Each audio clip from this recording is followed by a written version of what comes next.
Hello friends, John Milton आज के इस वीडियो में हम पढ़ने वाले हैं। 1608 से लेकर 1674 इनका टाइम पीरियड है। इनका जो जन्म है 1608 से में हुआ था और इनकी जो मृत्यु है 1674 में हुई थी। ठीक है, John Milton very very important है। आरपीएससी फर्स्ट ग्रेड का फर्स्ट चैप्टर है हमारा, जो सिलेबस के अकॉर्डिंग है और वैसे तो सभी के लिए इंपॉर्टेंट है ये। तो जॉन मिल्टन के शुरू करते हैं आज के इस वीडियो में। इसके जो है कुल 50 से 60 पॉइंट है इनकी लाइफ के, इनके वर्क्स के, जो कि वेरी वेरी इंपॉर्टेंट है। और इसके बाद यदि आप बताइए कमेंट करके तो मैं ऑनेस्ट ब्लाइंडनेस पर भी बना सकती हूँ। ठीक है, शुरू करते हैं। John Milton. John Milton was born on 9 December 1608 कहाँ पर हुआ था इनका जन्म? Cheapside London at Bread Street Cheapside London में इनका जन्म हुआ था। इनके पापा जो थे, फादर नेम है इनका जॉन मिल्टन फर्स्ट, ठीक है, या जॉन मिल्टन सीनियर भी कहे जाते हैं वो। और इनकी जो मदर है सारा जेफरी जॉन मिल्टन। तो फादर नेम याद करने में दिक्कत नहीं होना है, सेम टू सेम है। और मदर जो है इनकी सारा जेफरी हैं। स्कूल की शिक्षा की बात करें तो Saint Paul's in London, Saint Paul school London में जो है इनकी स्कूली शिक्षा हुई है। कॉलेज में आ जाते हैं तो कॉलेज इन्होंने ज्वाइन किया था क्राइस्ट कॉलेज कैम्ब्रिज में। कब से कब तक? 1625 से लेकर 1632 तक ही कैम्ब्रिज कॉलेज में स्टडी किए। और 1629 में जिसमें इन्होंने बीए कंप्लीट किया था वहाँ पे। Great poet of Elizabethan age and Puritan age और एलिजाबेथन एज के ग्रेट पोइट कहे जाते हैं ये। और कैम्ब्रिज में जो, जैसा कि ये कैम्ब्रिज में कॉलेज में करा इन्होंने रहे, तो he wrote are numbers of poem including on the morning of Christ nativity in 1629। देखिए टाइम पीरियड से भी आप समझ सकते हैं, क्योंकि ये 32 तक रहे वहाँ, तो 29 में इन्होंने वहीं पर ये कैम्ब्रिज में ही ये पोएम लिखी। देखिए फ्रेंड्स, ये क्वेश्चन बन सकता है कि भाई on the morning of Christ nativity किसकी है? जॉन मिल्टन की है। बट अगर डीप क्वेश्चन में आए तो ये कब लिखी, कहाँ लिखी? कॉलेज समय में लिखी थी उन्होंने, और ये एक रिलीजियस वर्क है। फिर उसके बाद देखिए 1632 से 1638 तक ये कहाँ रहे? हॉर्टन इन बकिंगमशायर, ये यहाँ रहे। और to this period belong L'Allegro and Il Penseroso and the Mask Comus, which was produced in 1634 at the Ludlow Castles by his friend the musician Henry loss. यहाँ पर इन्होंने ये जो स्थान है, ये जो पीरियड है, यहाँ पर इन्होंने ये रचनाएं लिखी। ले L'Allegro and Il Penseroso mask थे ये, कोमस भी लिखा इन्होंने एक मास्क वहाँ पे। और उसके बाद लुडलो कास्टल में इन्होंने ये प्रोड्यूस किया था। और इनके जो फ्रेंड थे हेनरी लॉस इनके साथ थे उस समय। John Milton started his career by first write in Latin, after Italian and in last English. ये इनका सीक्वेंस है कि सबसे पहले इन्होंने जब अपना लिखना शुरू किया था, करियर शुरू किया था लेखन का, तो इन्होंने सबसे पहले लैटिन भाषा में लिखा था, उसके बाद इटालियन में, और सबसे एंड में ये इंग्लिश में लिखना इन्होंने शुरू किया था। तो ये सीक्वेंस पूछ लेते हैं फ्रेंड्स, ठीक है। और Milton devoted himself to prose text on behalf to the Puritan cause, ठीक है। इन्होंने अपने आप को प्रोज टेक्स्ट के उसमें प्यूरिटन कॉज में ज़्यादा अपने डिवोट किया था, यानी कि ये प्यूरिटन विचारधारा के पक्ष में थे। 1638 टू 1639 ये इटली में रहे और वहाँ पर ये किससे मिले? गैलीलियो से मिले।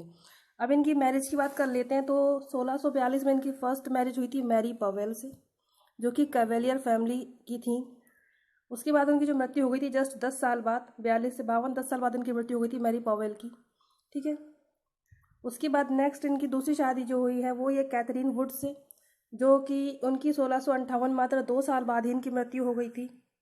John Milton wrote a sonnet on her death. अब ये क्वेश्चन बनता है, जैसे कि इनकी 3 मैरिज है फ्रेंड्स, ठीक है, तो कौन सी वाइफ के ऊपर इन्होंने सोनेट लिखा? तो सेकंड वाइफ जो इनकी कैथरीन वुड, उनके ऊपर इन्होंने एक सोनेट लिखा था उनकी मृत्यु के ऊपर। 1638 में थर्ड मैरिज हुई इनकी एलिजाबेथ मिनशेल के साथ। 1652 में ही became blind fully at the age of 44। 44 साल की उम्र में पूरी तरह ये हो गए थे ब्लाइंड। ये क्वेश्चन सबको पता होता है फ्रेंड्स कि 44 साल की उम्र में ये पूरी तरह ब्लाइंड हो गए थे, पर उस समय सन कौन सी थी? वो थी 1652। मिल्टन्स आइडियल और मास्टर कौन थे? मिल्टन की लाइफ के आदर्श कौन थे? स्पेंसर को ये अपना आदर्श मानते थे। Milton also called belated Elizabethan and Christ lady dandy handsome. ये जो थे ना, जैसे कि एक इनका फिजिकल से में बात करें तो ये बहुत हैंडसम दिखते थे फ्रेंड्स, इनको क्राइस्ट लेडी डैंडी कहा जाता था, ठीक है। Milton wrote Petrarchan sonnet blank verse. इन्होंने इनका जो तरीका था लिखने का, किस टाइप के सोनेट लिखे? पेट्रार्कन सोनेट लिखे ब्लैंक वर्स में। इनकी विशेषता थी इनके लिखने की। लेसीडास क्या है? एक एलेजी है, जॉन मिल्टन ने लिखी है। किसके ऊपर? Edward king. एडवर्ड किंग कौन थे फ्रेंड्स? इनके जो फ्रेंड थे, कहाँ पर? कैम्ब्रिज डेज में, ठीक है। जब ये कैम्ब्रिज में थे तो वहाँ पर इनके फ्रेंड थे एडवर्ड किंग। उनकी मृत्यु हो गई थी, तो उनकी मृत्यु पर उन्होंने एलेजी लिखी लेसीडास के नाम से। हिज फर्स्ट इंग्लिश वर्क, देखिए इंग्लिश वर्क, जैसे मैंने आपको बताया ना, पहले इन्होंने लैटिन में, फिर इटालियन में, और फिर इंग्लिश में लिखना शुरू किया। तो फर्स्ट इंग्लिश वर्क इनका ode on the death of an infant, ये भी एक एलेजी है। Milton devoted himself to prose text on behalf on the Puritan cause में बता चुकी हूँ। And William Hayley's 1796 biography called him the greatest English author. ये विलियम हेले थे जो इनने अपने वर्क में मिल्टन को क्या कहा है, ग्रेटेस्ट इंग्लिश ऑथर करके पुकारा है। ये क्वेश्चन बन सकता है भी किसने एक पर्टिकुलर संज्ञा दी है, ने ये नाम दिया है या पुकारा है इस करके, तो William Hayley. He devoted his Italian sonnet to a foreign lady Emilia, जैसे कि इन्होंने इटली भाषा में भी लिखे हैं, तो वो तो इन्होंने सोनेट्स अपने किसको डिवोट किए हैं, एमिलिया करके एक लेडी है। जैसे कि शेक्सपियर का क्वेश्चन बताया ना, शेक्सपियर के जो सोनेट्स हैं उन्होंने किसको डिवोट किए हैं, ठीक है, डार्क लेडी और उनके फ्रेंड, तो ये इन्होंने किसको करे हैं अपने इटालियन सोनेट डेडिकेट, तो वो है एमिलिया। चलिए इनके वर्क्स की हम बात करेंगे तो odd on the death of an infant elegy है, ये इनका फर्स्ट इंग्लिश वर्क है, मैं पीछे बता चुकी हूँ। 1629 में इन्होंने क्या लिखा, on the morning of Christ nativity, ये पब्लिश हुई थी 1645 में। लिखना एंड पब्लिश होना ये थोड़ा अलग था, इसमें दोनों मेंशन कर दिए मैंने। 1629 में इन्होंने लिखा और पब्लिश हुआ 1645 में। 1630 में इनका ऑन शेक्सपियर आया, 1631 में on his 23rd birthday L'Allegro Il Penseroso, ये सब इनके पीस ऑफ म्यूजिक है। 1632 में आए फ्रेंड्स, पब्लिश हुए। एरिकेट्स ये 1632 में आई।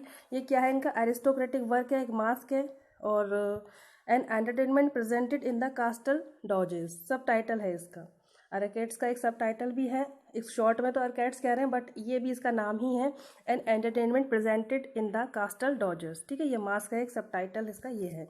1634 में इनका आया कोमस, ये भी एक मास्क है, ये इंडोर मास्क है, प्रेजेंटेड एट लुडलो लास्टिल, ये जगह के जो है नाम है, ये कहाँ पर प्रेजेंट किए गए थे। उसके बाद 1637 में लीसीडास आया, एडवर्ड किंग के ऊपर लिखी थी, ये कैम्ब्रिज के फ्रेंड थे इनके। 1643 में मैरिड की इन्होंने किससे, मैरी पावेल से, मैंने बताई दिया आपको, फर्स्ट मैरिज थी इनकी। 1644 में एरोपैजेटिका इनका प्रोज वर्क है, ये आया। और उसके बाद ऑफ एजुकेशन आया 1644 में, ये एक पैम्फलेट है। फिर आया 1651 में प्रोप्यूलो एंजेलियानो डिफेंसियो, ये इनका वर्क है। एंड नेक्स्ट है 1655 में आया on the late massacre of Piedmont. 1667 में आया most very very important Paradise Lost, ये कि वर्जिल्स की एनीड से प्रभावित था। 12 किताबें थी इसमें, ओरिजिनल में थी 10 किताबें, बाद में 12 कर दी गई, 2 जो पार्ट थे उन्हीं को ही बढ़ा दिया था। 1671 में आया Samson Agonistes, verse drama Greek tragedy. 1671 में ही पैराडाइज रीगेंड आया इनका, इसमें 4 बुक्स थी friends. The tenure of Kings and magistrate, ये प्रोज वर्क है इनका। वर्क से ये क्वेश्चन बनते हैं फ्रेंड्स, मैचिंग में भी मिलवा सकते हैं किस तरह से भी, और जो बिल्कुल से नहीं सुने, कुछ वर्क्स ऐसे होते हैं कम ही सुनने में आते हैं, वो अब ज़्यादा पूछ लिए जाते हैं। The doctrine and disciplines of divorce, ये 1643 में वर्क आया इनका। अल्मा वीनस इनकी रचना है। उसके बाद जो पैराडाइज लॉस्ट है इनका, वो इन्होंने लिखना कब शुरू किया था, 1658 में लिखना शुरू किया था, ब्लैंक वर्स में लिखा है वो। The main character of Samson agonist in is blind, देखिए जो सैमसन एगोनिस्ट इनकी जो रचना है उसमें जो मेन मुख्य कैरेक्टर है वो ब्लाइंड बताया है इन्होंने। द एज ऑफ मिल्टन जो है 1625 से 1660 है। देखिए मिल्टन का जो जन्म और मृत्यु है वो अलग है, बट जो एज ऑफ मिल्टन है ना वो 1625 से 1660 मानी गई है। और इसमें 3 तरह के पोइट्स थे, metaphysical poet, cavalier poet and Puritan poet, ठीक है। ये क्वेश्चन ऐसे बन जाते हैं, इनकी एज, पर्टिकुलर एज क्या थी। तो टेनिसन ने क्या कहा है इनके लिए, mighty mouthed inventor of harmonies skilled to sing of tune and eternity god gifted organ voice of England. Voice of England किसने कहा है, मिल्टन को टेनिसन ने कहा है। He wrote all his poem in blank verse, ये इनकी poems की कैरेक्टरिस्टिक आ गई, विशेषता आ गई। He was the last Elizabethan poet, देखिए एलिजाबेथन पोइट लास्ट है क्योंकि एलिजाबेथन एज खत्म हुई थी, उसके जस्ट बाद मिल्टन एज शुरू हो गई थी, तो वहाँ से लास्ट और यहाँ के फर्स्ट ऐसे ये बन जाएंगे, तो एलिजाबेथन एज के last poet. He was called a lady of Christ in his college, college में थे तो इन्हें लेडी ऑफ क्राइस्ट भी कहा जाता था क्योंकि ये बहुत हैंडसम थे। सालमन का लैटिन वर्क है ये, ओविडियम एलेजी है। विलियम ब्लेक ने मिल्टन को क्या पुकारा है, devil's party, very very important है, डेविल्स पार्टी उपनाम करके है इनका, किसने कहा है ना, विलियम ब्लेक ने इनको पुकारा है इस तरह से। इनकी पोएम्स की कुछ विशेषताएं क्या है, कैरेक्टरिस्टिक्स है, mixture of humanism and Puritanism, sublime thoughts and style and use of blank verse, ये मुख्य विशेषताएं हैं इनकी सारी रचनाओं की। बेस्ट फ्रेंड इनके कौन थे फ्रेंड्स, चार्ल्स डिडोटी, ये इंपॉर्टेंट है, हटके क्वेश्चन है थोड़ा। इनके बेस्ट फ्रेंड थे चार्ल्स डिडोटी और इन्होंने अपना पूरा कैरियर पत्र के द्वारा इनके साथ शेयर किया कि क्या ये कर रहे हैं, लिख रहे हैं, कौन सी रचना इनकी प्रकाशित हो रही है, लाइफ में जो भी घटित हो रहा है वो इन्होंने चार्ल्स डिडोती के साथ शेयर करते रहे पत्रचार के माध्यम से। नेशनैलिटी क्या है इनकी, तो इंग्लैंड है। अगर एक उसमें क्वेश्चन बनता है इंग्लैंड के थे, क्योंकि देखिए इन्होंने कई भाषाओं में लिखा, तो इंग्लिश में लिखा, इटालियन में लिखा एंड लैटिन में लिखा, तो ये क्वेश्चन बनेगा भाई नेशनैलिटी क्या है इनकी, इंग्लैंड की है, ठीक है। He was civil servant and CWG England, Commonwealth England में सिविल सर्वेंट के रूप में भी ये वर्क किए, काम किए। He was called man of letter, इनको मैन ऑफ लेटर भी पुकारा जाता है। एंड ही वॉज पॉलमिसिस्ट, ये भी इनको कहा जाता है, थे ये। और डिमाइस जो इनकी मृत्यु हुई है फ्रेंड्स 8 नवंबर 1674 में। वेरी वेरी इंपॉर्टेंट है, बहुत ही शॉर्ट में इनके जॉन मिल्टन के वर्क्स और सारी बातें जो कि इंपॉर्टेंट थी इनकी बायोग्राफी की, लाइफ की, मैंने इंक्लूड करने की कोशिश की है फ्रेंड्स। तो आज के इस लेसन में इतना ही। वीडियो को देखने के लिए आप सभी का बहुत बहुत थैंक यू। सब्सक्राइब नहीं किया तो प्लीज़ कर लीजिए, शेयर कीजिए फ्रेंड्स के साथ। खुश रहिए, पॉजिटिव रहिए फ्रेंड्स। Thank you. जय हिंद।